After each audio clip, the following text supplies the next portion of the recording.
Bueno, hoy nos metemos de lleno en un tema que, vamos, está en boca de todos y que ya está cambiando las reglas del juego en la educación, la inteligencia artificial. Uf, totalmente. Para hacernos una idea, la velocidad de esto. Pensemos en ChatGPT. 100 millones de usuarios en 2 meses. Es que es una barbaridad. Un crecimiento, vamos, nunca visto.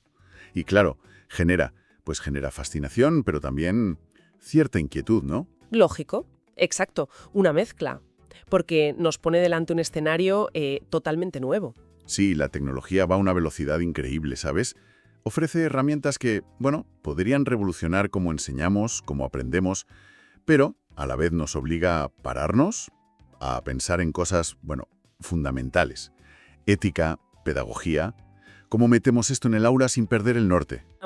A explorar esa relación que es compleja entre humanidades digitales e inteligencia artificial, en educación, claro.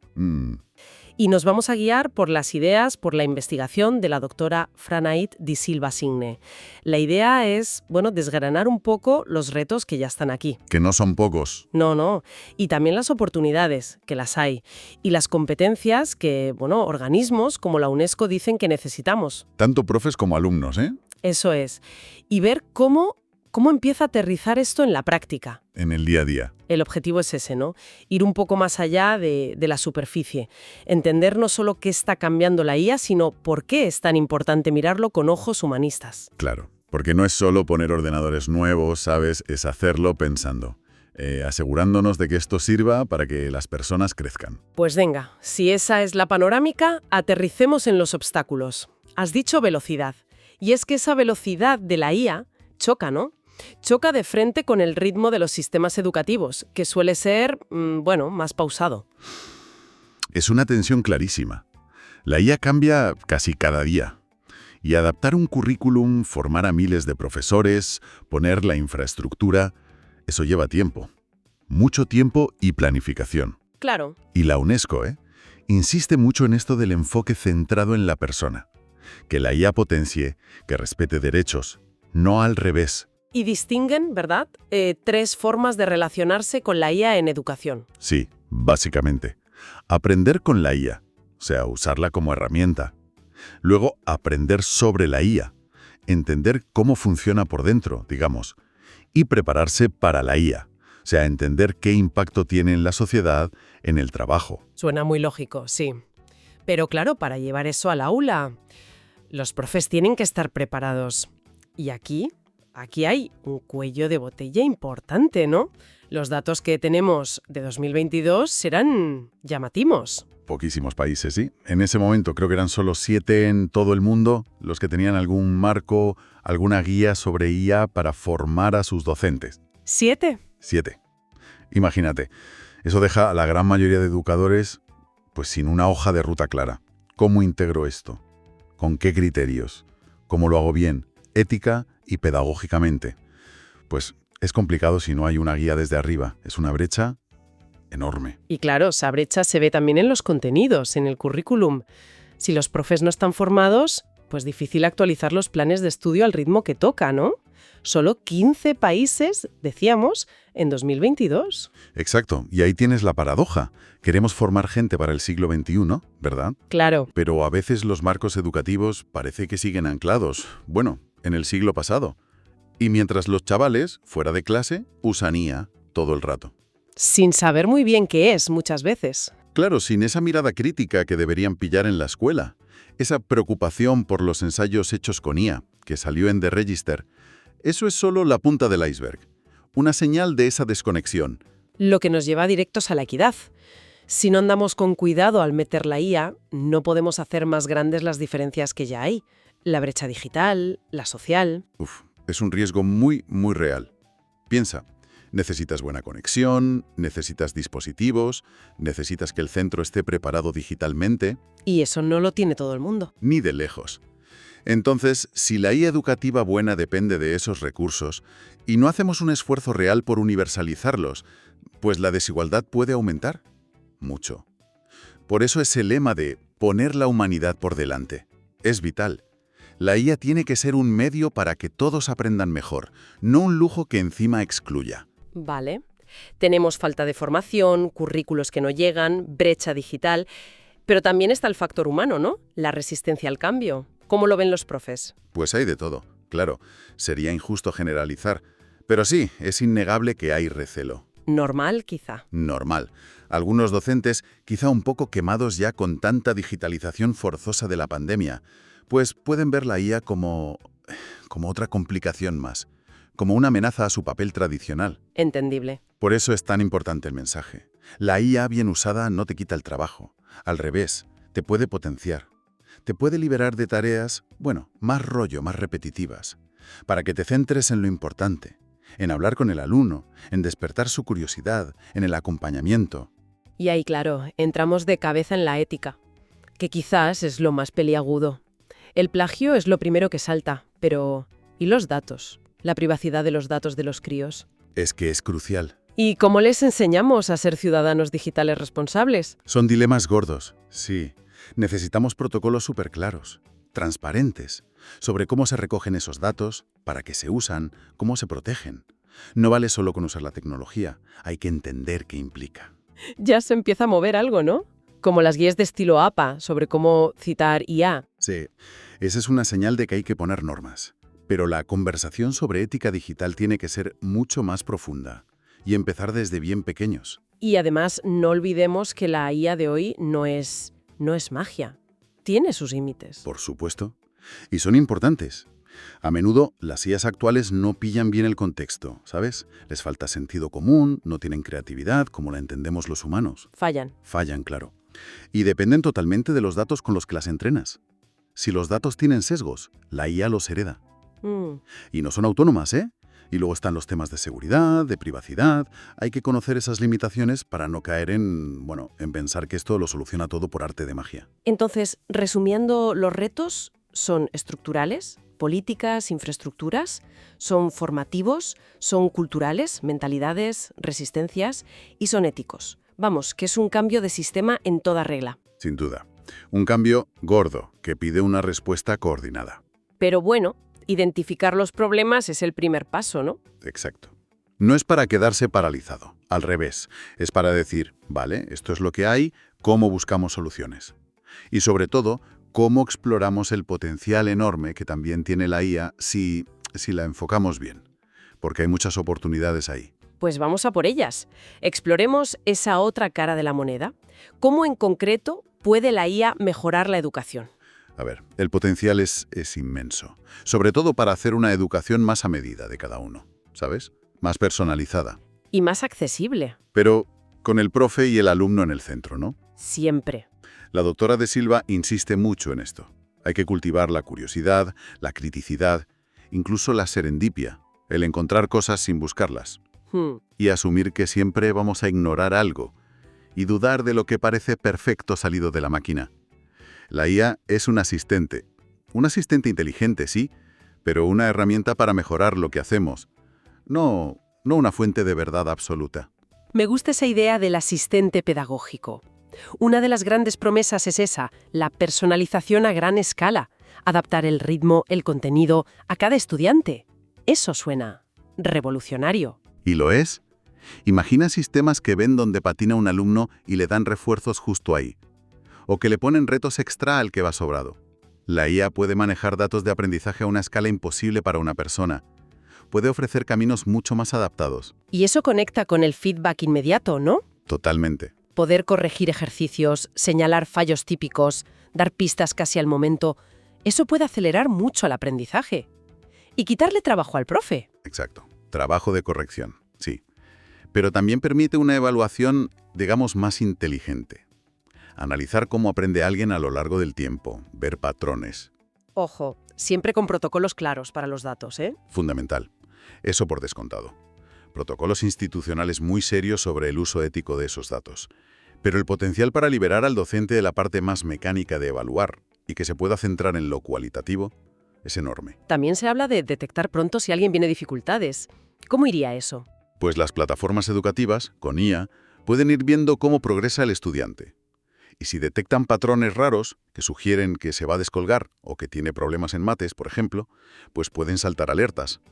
Alertas para el profe, para el tutor Y así intervenir antes, pasar de apagar fuegos a prevenirlos un poco. Y luego está lo que no es puramente enseñar, las tareas administrativas, que se comen un tiempo. Buf, una barbaridad de tiempo. Horarios, pasar lista, corregir exámenes tipo test, generar informes básicos. Muchas de esas cosas se pueden automatizar o semiautomatizar. ¿Y ese tiempo que se libera? Pues es oro. Tiempo para hablar con los alumnos, para preparar clases más chulas, para formarte tú mismo. Reducir esa carga burocrática es clave para la calidad. De verdad. Vale, optimizar procesos, liberar tiempo. Y crear cosas nuevas. Nuevos recursos, nuevas experiencias. Ahí, es donde se pone fascinante. Piensa en, no sé, simulaciones históricas interactivas, que los alumnos puedan charlar con un personaje del pasado recreado por IA. ¡Guau! O herramientas que analicen miles de limos para encontrar patrones literarios que un humano tardaría años. O aplicaciones de realidad aumentada con un guía IA para explorar, yo que sé, el cuerpo humano o una obra de arte. La IA puede ayudar a crear experiencias de aprendizaje mucho más vivas, más potentes. Queda claro entonces que, bien usada, la IA no es el enemigo.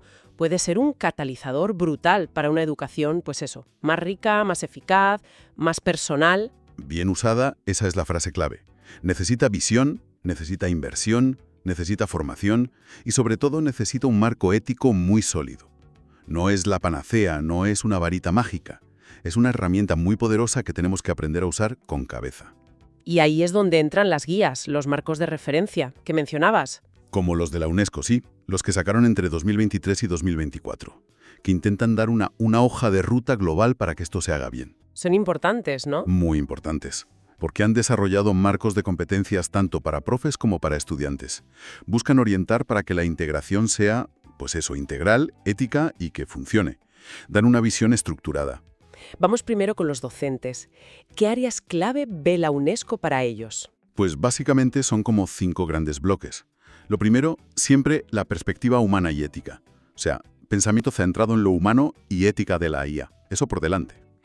Luego, claro, saber un poco de qué va la tecnología, fundamentos de IA. Después, y muy importante, cómo usarla bien en clase, pedagogía de la IA. Y finalmente, cómo la IA te puede ayudar a ti mismo a mejorar como profesional. Y proponen como niveles, ¿no? Como una escalera para ir aprendiendo. Sí, 3 niveles. Adquirir, que es entender lo básico. Profundizar, que es ya aplicarlo en tu aula. Y crear, que es ir más allá, innovar, desarrollar tus propias cosas con IA adaptadas a tu gente. Es una progresión, bastante lógica para formarse. Y para los estudiantes, ¿qué se espera que ellos aprendan? Pues para los estudiantes, el marco de la UNESCO tiene 4 dimensiones. Otra vez, lo primero, pensamiento centrado en lo humano y ética de la IA, fundamental. Igual que los profes. Exacto. Además, que adquieran conocimientos sobre IA adaptados a su edad, claro, desde entender que es un algoritmo hasta, más adelante, poder programar algo sencillo. Y por último, la parte de uso y creación. Saber usar herramientas de IA, pero con espíritu crítico, y de forma creativa, e incluso participar en diseñar soluciones simples. Y también con una progresión, comprender, aplicar, crear, según la etapa, ¿no? Primaria, secundaria. Eso es. El objetivo final, dice la UNESCO, es que los estudiantes sepan interactuar con la IA de forma segura, crítica y significativa, en toda su vida, no solo en clase. Son guías, no leyes, entiendo. Son guías flexibles, sí, para que cada país las adapte. Pero el mensaje es potente. Necesitamos planificar esto con intención. No podemos dejarlo al buen tuntún. Toda esta teoría está muy bien, es necesaria. Pero, ¿cómo se vive esto en la práctica? La doctora de Silva cuenta experiencias de formación reales, ¿no? Sí, y son muy reveladoras. Cuenta, por ejemplo, un taller online que hizo sobre IA aplicada a investigar. 3 días, más de 100 personas, investigadores, profes, gente de doctorado. ¿Perfiles variados? Muy variados. Y la pregunta de partida era directa. Oye, ¿te has parado a pensar cómo la IA puede cambiar tu forma de investigar? ¿Y qué pasó? ¿Cambió la gente de opinión durante el taller? Mucho. Dice que se partía a menudo del recelo, del escepticismo. ¿Esto para qué? Esto me va a quitar el trabajo. Y se llegó a lo que ella llama un entusiasmo prudente. Me gusta el término. Sí, es bueno. Es decir, vale, veo el potencial, pero con cabeza, con sentido crítico. Una participante, doctora en educación, lo clavó. Dijo que entendió que la IA podía quitarle horas y horas de buscar bibliografía, por ejemplo, Claro. pero que la reflexión profunda, la síntesis, la interpretación final, eso seguía siendo suyo, irrenunciablemente humano. Ese equilibrio. Ahí está la clave. Y que esto no es solo para informáticos, no, que se aplica a todo. A todo. Vieron ejemplos en ciencias naturales con laboratorios virtuales, en literatura usando IA para inventar finales distintos a novelas y luego debatir por qué el autor eligió el suyo. Hasta en educación física, con sistemas que analizan la postura al hacer un ejercicio. La versatilidad es enorme si le echas imaginación pedagógica. El punto importante parece ser no quedarse en el uso básico, en el copia y pega que tanto preocupa. Exacto. Ese es el reto para los profes. Diseñar tareas donde la IA sea un trampolín para pensar, no un sofá para no hacerlo. ¿Cómo? Pues usarla para lanzar preguntas, para explorar puntos de vista distintos, para buscar info y luego interpretarla, discutirla, criticarla. Puedes crear escenarios, guiones, imágenes con IA, pero siempre como parte de un proceso donde el alumno está activo, pensando, creando. Ponen un ejemplo muy chulo para trabajar un tema denso como el positivismo en ciencias sociales. Que en vez del típico trabajo escrito, que hoy te lo hace una IA, Propone otra cosa. Primero, igual usas la IA para crear una intro visual o algo así, que enganche. Pero luego, el curro de verdad es humano. Investigar, debatir en grupos, clasificar ideas, tomar decisiones. Y el resultado final puede ser, por ejemplo, hacer el guión de un podcast sobre el positivismo. Ahí aplican todo lo que han aprendido. Quizás luego usen una IA para refinar el guión, vale, pero el meollo del trabajo ha sido el proceso de pensar, de discutir, de construir juntos. Se trata de transformar la didáctica, no solo de usar una herramienta nueva. Y también dice que es súper importante que los profes creen redes, que se apoyen entre ellos al probar estas cosas. Fundamental. Compartir lo que te funciona, pero también lo que no, ¿sabes? En comunidades, en grupos de trabajo. Eso es un motor potentísimo. Saber que no estás solo en esto, que otros tienen tus mismas dudas, tus mismos éxitos. Quita ansiedad, ¿no? Mucha. Y anima a probar. Las iniciativas de los centros, los cursos, sí, pero el apoyo entre compañeros, eso es crucial. Y para ayudar a integrar todo esto con cabeza, con ética, menciona una rúbrica de ética y humanidades digitales, como una herramienta para pensar sobre la propia práctica. ¿Qué mira esa rúbrica? Pues se fija en 4 cosas clave. Primero, privacidad. ¿Estoy respetando los datos de mis alumnos? Segundo, inclusión. ¿Esta actividad es accesible para todos? ¿No discrimina? Importante. Mucho. Tercero, pensamiento crítico. Estoy animando a que cuestionen la información, incluida la que da la IA. Y cuarto, equilibrio humano. Hay un buen balance entre usar la tecnología y la interacción entre personas. Es para que el profe se mire al espejo, digamos. Y parece que funciona. Cita a un profesor que, después de usarla, dijo: «Anda, me he dado cuenta de que, antes de pedirles que usen la IA, tengo que enseñarles a dudar de ella, a contrastar». Exacto. Ayuda a poner los valores, lo humano, en el centro y adaptar la tecnología a esos valores, y no al revés. Y esto nos lleva directos a ¿por qué las humanidades digitales son tan necesarias ahora? Justo. En plena fiebre de la IA, ¿por qué son las humanidades más importantes que nunca? Pues porque las humanidades digitales son ese cruce de caminos, donde la tecnología se encuentra con la ética, con la cultura, con la filosofía, con la creatividad, con la crítica. Nos ayudan a hacernos las preguntas gordas sobre qué impacto tiene todo esto. En la sociedad, en nosotros. Si ignoramos esa mirada humanista al meter tecnología en la educación, sería un error tremendo. Podríamos acabar formando técnicos muy eficientes, sí, pero ciudadanos sin espíritu crítico. O sea que, cada vez que pensemos en usar una herramienta de IA nueva en clase, ¿deberíamos pasarle como un filtro humanista? Deberíamos preguntarnos, sí. A ver, ¿esto ayuda a que mis alumnos sean más personas, más completos? ¿Respeta su dignidad? ¿Les ayuda a pensar por sí mismos o les atonta? No son preguntas para frenar, ¿eh? Son preguntas para guiar, para hacerlo bien. Tienen que estar en el diseño de cualquier proyecto educativo con IA. Un punto crítico que sale es el riesgo de que la IA nos haga a todos iguales culturalmente. porque se entrena mucho con datos en inglés de Occidente. Es un desafío real, sí. La homogeneización cultural. Por eso necesitamos impulsar activamente una IA educativa que valore la diversidad, que respete las distintas culturas, las lenguas. ¿Cómo? Pues entrenándola con datos locales, por ejemplo, asegurándonos de que respeta diferentes formas de ver el mundo, que ayude a que no se pierdan lenguas minoritarias. Hay proyectos muy bonitos en esa línea, ¿sabes? Usando IA para apoyar la enseñanza de lenguas indígenas, pero siempre con la guía de la propia comunidad.